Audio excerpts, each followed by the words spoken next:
Prevencija je zapravo najvažnija. Prevencija je ključ zdravlja jednog naroda.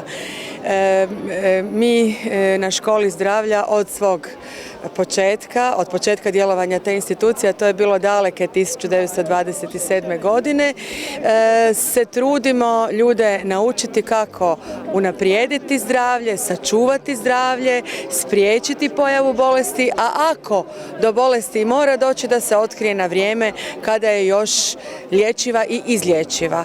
Tako da prevencija je zapravo jako važna.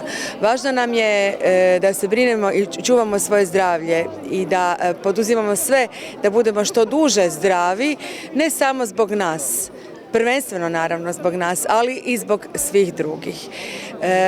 Važno pitanje kad govorimo o korištenju zdravstvene skrbi koja je ovako široko dostupna kao što mi imamo u našem sustavu je i pitanje odgovornog ponašanja prema svom zdravlju, odnosno pitanje solidarnosti. Ako ja sam zdraviji, ja neću niti morati trošiti ona sredstva za liječenje kojih i onako imamo u ograničenoj količini. Tako da je i taj važan element kad govorimo o sveobuhvatnoj i dostupnoj zdravstvenoj zaštiti je isto tako i važan taj element, znači brige za vlastito zdravlje, odgovornosti prema sebi, svom zdravlju i solidarnosti u korištenju te zdravstvene skrbi.